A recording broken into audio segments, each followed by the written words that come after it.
Hey, what's going on, everybody?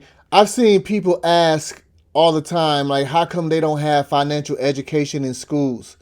And I used to think the same thing, but then my statement to that question, or my question to that question is, why would they do that? If you think about it, these people have made an entire industry, the financial services industry, around using your money to make money off of you in the name of managing your money. And so why would they give that up?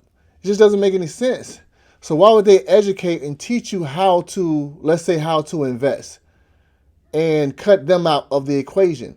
It doesn't make any sense. They don't want people to learn how to invest. Investing is put off as something that is so difficult that it's impossible for you to understand. And I used to think it was very, very difficult too. But I listened to people like when Jack Bogle created the index fund, he simplified it for investors so that they can start investing in index funds to take money out and so they aren't being charged all these fees. I listened to people like Warren Buffett when he said something like this. If your wife is going to have a baby, you're going to be better off if you call an obstetrician probably than if you do it yourself. And if your plumbing pipes are clogged or something, you're probably better off calling a plumber. Most professions have value added to them above what the layman can accomplish themselves. In aggregate, the investment profession does not do that. So you have a huge group of people making, I put the estimate as $140 billion a year, that in aggregate are and can only accomplish what somebody can do, in 10 minutes a year by themselves. And it's hard to think of another business like that, Charlie. I can't think of any. No. That people that invest their dollars elsewhere through money managers in aggregate cannot do as well as they could do by themselves, creating their own index fund, or it'd be easier to have just to buy into an index fund. It's, they say in this world you can't get something for nothing. But the truth is money managers in aggregate have gotten something for nothing. I mean, they've gotten a lot for nothing. And investors have paid, and the corollary is investors have paid something for nothing.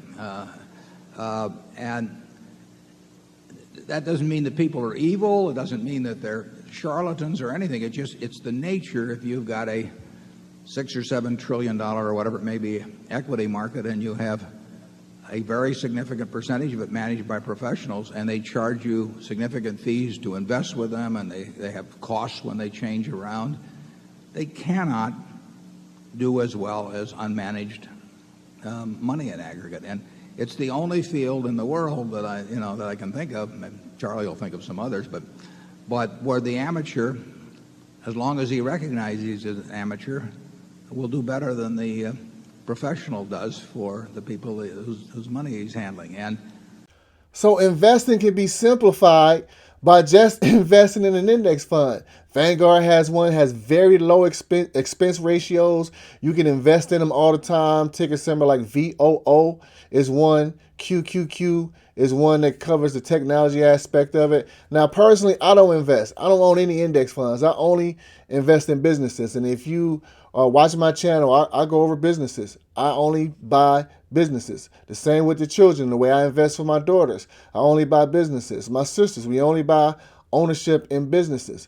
And because the best businesses tend to perform a lot better over the long term. And I'm not trading stocks. I'm buying these businesses to own with the same philosophy of investing over time, buying into great businesses, and really cutting out the middleman. I don't pay any fees. There's no fees that's being taken out of my account by somebody who's quote unquote managing my investments.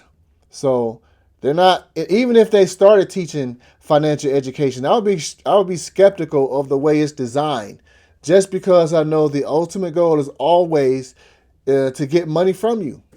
So listen, investing is not difficult if you learn a few simple rules and you control your emotions. And if you're not trying to gamble and get rich quick, if you do any of those things, you can't control your emotions, you don't want to put in a little bit of time, it is your money. Nobody should care more about your money than you. You should want to learn this stuff. If not for you, it's for your children, your grandchildren, and on down the line. So we can end whatever vicious cycle that we come from of poverty. We can change the direction of our family, even if it's not for us, for the next generation and the next generation. Everybody can start to build and grow and add upon that. So you got to learn to control your emotions. And that comes with understanding the stock market. Don't allow that to dictate what you do and how you act. And just learn a few simple rules. That's why this channel was created. I made mistakes, so you don't have to. All right? Until then, remember, financial education starts with you. Do not sit back and wait for somebody to create start teaching it in class, because I don't think it's ever going to happen. It's too much to give up. It's too much to give up for them, whoever they are. All right? Have a great day.